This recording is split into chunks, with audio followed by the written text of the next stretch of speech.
Hello and welcome to the 18 WJTS News for this Wednesday, November 5th, 2025. Thank you so much for choosing us for your local news coverage this evening. I'm Kaitlyn Neukam reporting. Detectives were able to positively identify the woman found deceased in the Bluegrass Fish and Wildlife area as Christina Robinson, age 35, of Henderson, Kentucky. During this investigation, detectives were also able to determine Robinson's death occurred in Henderson, Kentucky. Her body was then transported into Indiana and placed in the Bluegrass Fish and Wildlife area near New Harmony Road and Clipple Road.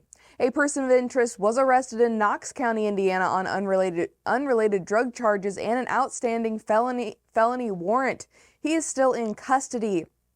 Since Robinson's death occurred in Henderson, Kentucky, the Indiana State Police has turned over the investigation to the Henderson Police Department. Please direct further inquiries to Sergeant Bill Russell at 270-831-1295. This is a joint investigation conducted by the Indiana State Police, Warwick County Sheriff's Office, Henderson Police Department, Department of Natural Resources, and the U.S. Marshals Service Task Force. The Martin County, Indiana Sheriff's Office says a May 2025 investigation into an anonymous tip has now expanded into a multi-agency, multi-state, and federal child exploitation case involving 3 suspects, including 24-year-old Patrick Cox of Washington, 18-year-old Neva Brown of Lagodi, and 28-year-old Marie Austin of Sullivan. Investigators say the case began when Martin County deputies in the Shoalstown Marshal received information alleging child molestation. Detectives conducted multiple interviews and during questioning, Cox reportedly admitted to a number of crimes. Search warrants for both Cox and Brown's cell phones were granted through the court system, and investigators recovered suspected child sexual abuse material along with evidence pointing to additional victims and other criminal activity. During that search, evidence also emerged tying Austin to the case. That evidence was then sent to the Indiana State Police detectives in the Putnamville district, who filed additional charges and requested FBI involvement. On October 8th of this year, U.S. Marshals transported Cox and Austin to federal custody pending trial on federal charges. This remains an active investigation involving the Martin County Sheriff's Office, Indiana State Police, and the FBI. Officials say they expect additional suspects and additional charges as the case continues moving forward. DuBois County Clerk Amy Kippenbrock formally entered the race for Indiana House District 63 on Wednesday, setting her sights on the seat being vacated at the end of this term by Representative Shane Lindauer. District 63 covers all of Martin County and portions of DuBois, Davie, and Pike counties. Her campaign rollout centered around a video message that outlined her background, her motivations for running, and the direction she hopes to take the district. In the announcement, she emphasized that her foundation is rooted in faith, family, and service, noting that those values have guided every major decision in both her personal life and public service. She also emphasized that she believes families and local small business owners deserve someone at the State House who understands their challenges on a practical level and is willing to advocate for their interests.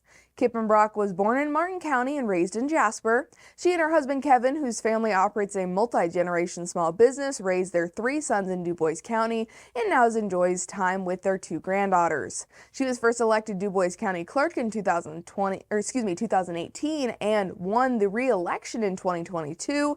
In that role, she has oversaw the county's transition to vote centers, modernized county record keeping, and prioritized improved election security.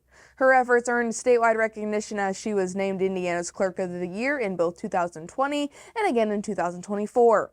In 2025, she also took on the role of DuBois County Republican Party Chair, where she is focused on building candidate recruitment pipelines and working with local leaders on issues that directly impact families in Southwest Indiana. Her early campaign priorities include keeping local schools strong, prioritizing small business stability, supporting conservative Hoosier values, and maintaining responsible fiscal policy at the state level. The campaign has scheduled a kickoff fundraiser for Wednesday, November 19th at the Parklands in Jasper. Those wishing to view her announcement and learn more about her bid for state representative can visit amyforindiana.com or follow at Amy K for Indiana on Facebook, Instagram, and YouTube. Yesterday, Governor Mike Braun traveled to Richland in Spencer County to recognize progress on a Main Street redevelopment project backed by Ready 2.0 investment. The efforts is effort is focused on revitalizing a blighted section of downtown Richland and replacing aging property with new multi-use commercial buildings designed to support small business growth and expand services. State officials noted that one of the upcoming tenants will be a family medical practice, which is expected to increase local access to health care. The investment will also support space that can accommodate child care needs and other commercial activity as redevelopment phases move forward. State leaders emphasize that this project is an example of how state funding is being used to leverage additional private capital and put it into older rural business districts that have struggled to attract new development.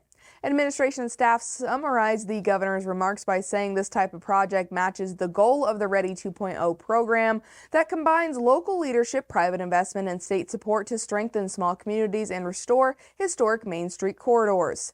They also highlighted that Richland is demonstrating a model of how targeted infrastructure and redevelopment work can produce long-term benefits for Spencer County. Construction timelines, tenant build-outs, and specific opening dates will be announced as redevelopment continues, with state officials noting additional project updates are anticipated later this winter. Building Community 2025 will host the 7th event in its Teach-Ins 2025 series, a look at Medicare, Medicaid, and the Affordable Care Act, tomorrow, Thursday, November 6th, from 6:30 to 8:30 p.m. at St. Benedict's Brewworks in Ferdinand. The evening will feature stories and discussions led by members of the Building Community 2025 committee about experiences with Medicare, Medicaid, and the benefits of the Affordable Care Act, as well as the upcoming changes under the One Big Beautiful Bill Act. Andrea Snaus will lead a sound bath meditation from 6 to 6:30 p.m. The Teach-Ins 2025 series encourages inclusive, nonpartisan dialogue on social and political issues inspired by a participatory format of 1960s Teach-Ins. Previous events have drawn 45 to 60 attendees, providing space for face-to-face conversation, listening, and learning. The next Teach-Ins, Finding Peace in Troubled Times, is scheduled for Thursday, December 4th, with music starting at 6 p.m. Eastern. And at least 9 people are dead after a UPS jet crashed at Louisville Muhammad Ali Airport. The crash on Tuesday evening sent a massive fireball into the air and 11 people to the hospital.